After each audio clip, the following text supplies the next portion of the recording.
अगर प्रधानमंत्री समाज को एकजुट रहने की सलाह देते हैं या निवेदन करते हैं तो उसमें चिंता किस बात की है। उखाड़ने की बात तो 2024 के चुनाव में भी कही थी, सरकार में है ना आज हम।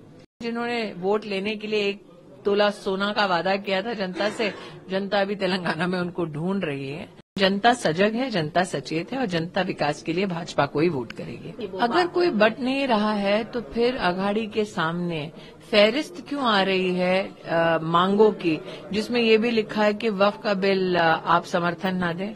अगर कोई बट नहीं रहा तो महाराष्ट्र में इन्हीं नेताओं के पास फहरिस्त कैसे आ रही है कि सिर्फ मौलानाओं का एक भत्ता होगा। अगर कोई बट नहीं रहा है तो फहरिस्त क्यों आ रही है कुछ ऐसे मुद्दों पर जो सिर्फ और सिर्फ एक विशेष धर्म के साथ संबंधित हैं। अगर प्रधानमंत्री समाज को एकजुट रहने की सलाह देते हैं या निवेदन करते हैं तो उसमें चिंता किस बात की है। अगर समाज को बांटने की बात करते होंगे तो आप चिंता व्यक्त कीजिए ना। मैंने पहली बार देखा है कि जनता को सेफ रखना पाप हो गया है। और बीजेपी को उखाड़ फेंकने की बात कह रहे हैं कि महाराष्ट्र में वो बहुत कोशिश कर चुके हैं, जीत गए तीसरी बार। मुझे लगता है कि रोज साउंड बाइट के लिए बोलना उनके लिए अनिवार्य सा हो गया है ताकि रेलेवेंस उनकी बनी रहे। लेकिन ये सत्य भी है, उखाड़ने की बात तो 2024 के चुनाव में भी कही थी, सरकार में है ना आज हम। मैम, आपको क्या लगता है 3 मुख्यमंत्री आए हैं कांग्रेस शासित राज्य के, आपने शिव कुमार जी को मुख्यमंत्री घोषित कर दिया क्या?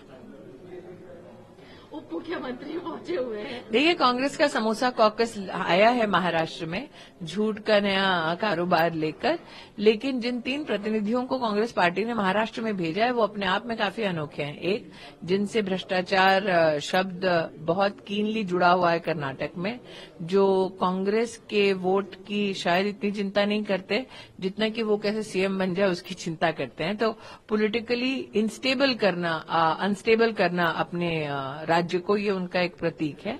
दूसरे आए हैं जिन्होंने वोट लेने के लिए 1 तोला सोना का वादा किया था जनता से, जनता अभी तेलंगाना में उनको ढूंढ रही है। और तीसरे तो वो हैं जो समोसा किसी ने खा लिया तो उस पर सीआईडी की प्रोब करा देते हैं।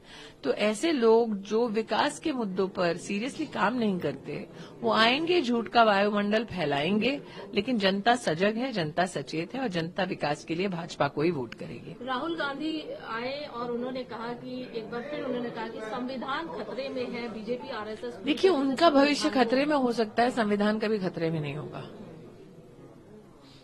मुझे लगता है ये उन्होंने आह्वान किया और 24 का जो चुनाव है उनकी पुनः हार इस बात का संकेत है कि जनता जानती है कि संविधान का संरक्षण नरेंद्र मोदी से बेहतर और किसी ने नहीं किया।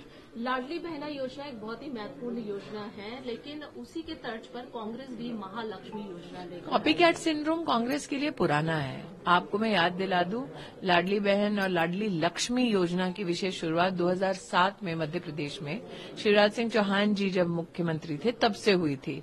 तो महिला को जन्म से लेकर शिक्षा से लेकर शादी तक का कहीं न कहीं आर्थिक समर्थन देने का जो खाका है वो भारतीय जनता पार्टी के नेतृत्व ने ही प्रस्तुत किया था जनता के सामने। तो अगर उसी का कॉपी करने की कांग्रेस कोशिश कर रही है तो आपको आश्चर्य नहीं करना चाहिए। बस इतना ही है कि वो सत्ता में आने वाले हैं नहीं, तो कॉपी करने का उन्हें सौभाग्य मिलेगा नहीं।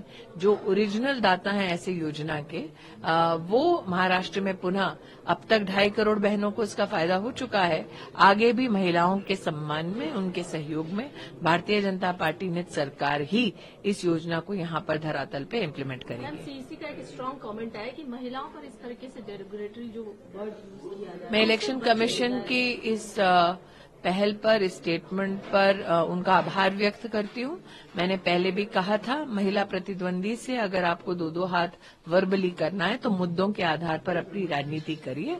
महिला वोटर हो या पुरुष वोटर, न इससे वोटर को लाभ होता है। आपत्तिजनक टिप्पणियां जब महिला प्रतिनिधियों पर की जाती है, न इससे लोकतंत्र और स्वस्थ होता है। एक अंतिम सवाल है, जिस तरीके से ह्यूमनिटी परसेंटेज कमेगी, टाटा इंस्टीट्यूट का एक जो सर्वे, जो रिपोर्ट आई है, उस पर क्या कहें? मैं इतना ही कहूंगी, रिपोर्ट को डिटेल में समझने की जरूरत है। चिंता का विषय निश्चित है जो रिपोर्ट फ्लैग करती है।